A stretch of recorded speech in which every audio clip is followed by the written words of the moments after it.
যার স্বামী হলো আসাদুল্লাহিল গালিব। সুবহানাল্লাহ। কোন কি আসাদুল্লাহিল গালিব কামজ দুর্গের দরজায় হেসকা টান মারছে। এই দেখেন আসাদুল্লাহ গালিবের কাণ্ড দেখেন, হেসকা টান মারছে, দরজা খুলে যাচ্ছে। জিহাদের ময়দানে ওই দরজা যেই ঢাল বানাচ্ছে কাফেররা মারছে দৌড়, এটা মানুষ লয়। যেই দরজা লড়াতে ৭০ লাখ লোক লাগে আর সেই দরজা হাতত তুলছে, এটা মানুষকে। সবাই যখন দৌড় মারছে হযরত আলী রাগ করে দরজা ফেলাই দিয়েছে, ৮০ গজ দূরে গিয়ে পড়ছে। সমস্ত মুসলমান সাহাবীরা এসে নবীকে বলতে, হুজুর আজকে আলী এই কাম করলো। আল্লাহ রাসূল বললেন, আলী আসাদুল্লাহিল গালিব, আলী হচ্ছে ইসলাম গালিব করার ব্যাপারে আল্লাহর সিংহ। জোরে গান সুবহানাল্লাহ। একদিন আল্লাহ রাসূল সাহাবীদের নিয়ে খাওয়া দাওয়া করতেছেন। আলী কিন্তু জামাই আবার খাওয়াতো ভাই। জোরে গান সুবহানাল্লাহ। দুই দিক দিয়ে, একটা হলো কি আবু তালেবের বেটা, মানে আপন চাওয়াতো ভাই, আবার হলো জামাই। তো নবী বুদ্ধি যাচাই করার জন্য খেজুর খাচ্ছে আর আলীর দিকে ফট করে আটি রাখতেছে। খেজুর খাই, ফট করে আটি ধরে। কিছুক্ষণ পর আল্লাহ নবী বলতেছে, দেখো আলীর পেটে এত খিদে, একলা কতগুলো খাবে দেখো, আটি ঠিক।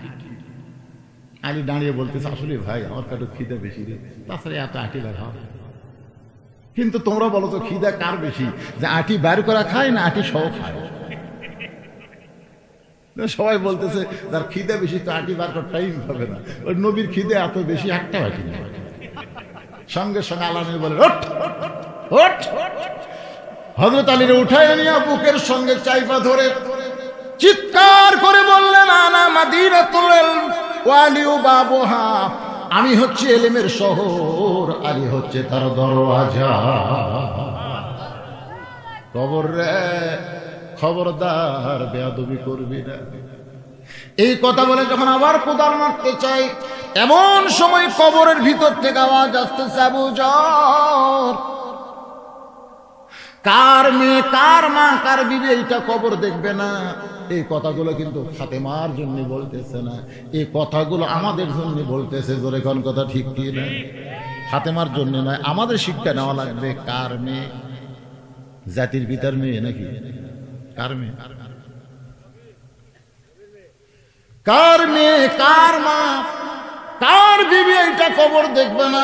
আমল যদি ভালো হয়, আমল যদি ভালো হয় কবর জান্নাতের টুকরা হয়ে যাবে, আর আমল যদি খারাপ হয় কবর জাহান্নামের গর্ত হবে। এই জন্য লা তামুতুন্না ইল্লা ওয়া আনতুম মুসলিমুন আয়াতের অংশটা আছে না নাই? তাহলে আমার সঙ্গে সকলে একটু বলবেন, যারা পারেন না তারা হো করবেন। কিন্তু যেদিন ডাক পড়িবে, সবাই বলেন, কিন্তু যেদিন ডাক পড়িবে কবর মাঝে যাইতে, জোগাড় কিছু করছো বন্ধু তার মাঝে বিছাইতে। ডানে কবর, বামে কবর, নিচে কবর আছে যে, উপর দিকে চাইয়া দেখো বাঁশের ছাউনি দিছে কে। আমার মায়েরা পর্দার অন্তরে যারা বসে আছেন শোনেন, নির্দিষ্ট সময় মোতাবেক হযরত আলী ফাতেমার দেহখানা নিয়ে যাবে অন্ধকার কবরে। কিন্তু ঘরের মধ্যে ঢুইকা দেখে ডান পাশে হাসান, বাম পাশে হোসাইন ঘুম পাড়তেছে, আর ফাতেমা নিজে নিজে গোসল করে, নিজে নিজে কাপড়ে কাপড় করে, দুইটা ছেলের বুকে দুইটা হাত দিয়া সন্তানকে ঘুমায় দিছে। মাঝখানে ফাতেমা চিরদিনের মতো ঘুমায় গেছে। হযরত আলী কি করবে? হাসানের বুকের উপর থেকে ডান হাত, হুসাইনের বুকের উপর থেকে বাম হাত কেন উঠায় নিয়ে মাকে কাফনের মধ্যে বন্দি করে হযরত আলী কান্দে নিলেন। ফাতেমার ওজন নাই। জোরে কান সুবহানাল্লাহ। একজন আমারে বলতে, হুজুর আমি মালয়েশিয়া গেছিলাম, যাওয়ার আগে বউকে 57 কেজি থুয়ে গেছিলাম। বউকে কয় কেজি? আমি ওজন দিয়ে গেছিলাম, কিন্তু আসার পরে দেখে আমার বউ 53 কেজি হবে, 5 কেজি কমিয়েছে। তার মানে কি স্বামীর চিন্তা করছে, স্বামীর চিন্তা করছে, অন্য কিছু করেনি। আর এখনকার থুয়া ভাই 50 কেজি, আশা থেকে 70 কেজি। হাইরে খাফে ভাই।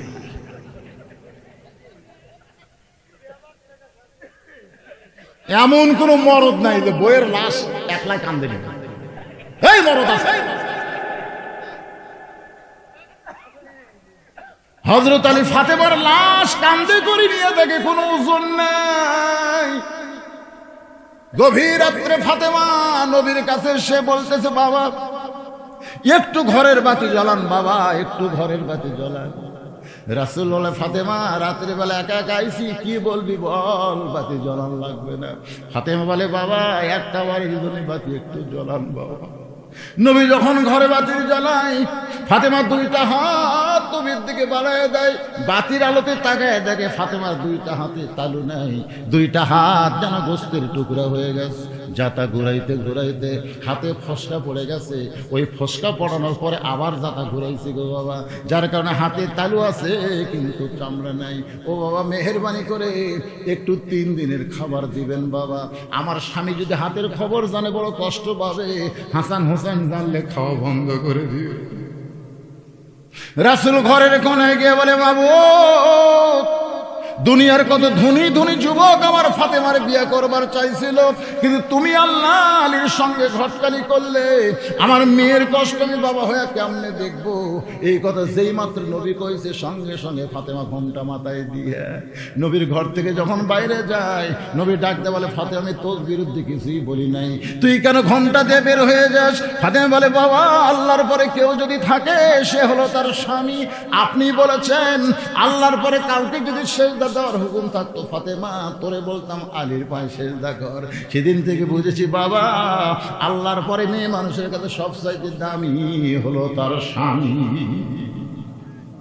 সুবহানাল্লাহ, জোরে কর। আল্লাহর পরে স্বামী যদি সবচেয়ে দামি হয়, তাহলে অন্য কোনো পুরুষের সঙ্গে লটর পটর করবি না। তোরে কথা কন না কেন, কথা কন না কেন? একটু মনোযোগ দিয়ে শুনবেন মায়েরা, আল্লাহর পরে সবচাইতে আপনার স্বামী আপনাকে আমানত রাইকা চলে গেছে বাহিরে, আপনি থাকবেন হেজাবের ভিতরে, পরপুরুষ যেন আপনার সুগন্ধ না পায়, আপনার ওজন বাড়বে না, স্বামীর চিন্তায় ওজন কমবে। ধরে কোন ঠিক কি না? জান্নাতুল বাকির পূর্ব কোণায় সবুজ রঙের বাতি। আবু জার কবর থেকে সরে যা, আমার আল্লাহ তাআলা আবু জারকে কবরের ধমকে সরায় নিয়েছে।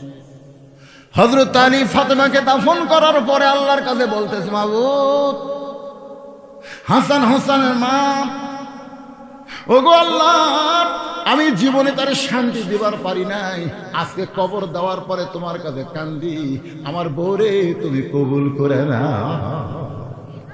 এই দোয়া করার পরে তাকায় দেখে সামনে কয়েকটা পুরাতন কবর, এইমাত্র ফাতেমার কবর দিতে সেই কবর আর নাই। আলী চিন্তায় পড়ে গেল, যেই কবর দিলাম সেই নতুন কবর কোথায়? গোটা জান্নাতুল বাকি দৌড়ায় আর খোঁজে, ফাতেমার কবর রে, এখনই কবর দিলাম সেই কবরটা গেল কোন জায়গায়? গায়েব থেকে আল্লাহ ডাক দেওয়ার, আলী ফাতেমা আমার পর্দা নিশি, আমি আল্লাহ জোহরা ডিগ্রি দিয়া ফাতেমার কবরটাকেও কিয়ামত পর্যন্ত পর্দা করে দিয়েছি। আমার মায়েরা রে, সেই ফাতেমার সঙ্গে যদি জান্নাতে যাওয়ার চান, আপনাদের 1 নম্বর আমল হলো পর্দা। মা, এই পর্দা আপনাদের করতেই হবে। মেয়েরা যদি পর্দা করে তাহলে কোনো খারাপ তাদের শরীর স্পর্শ করবে, করবে।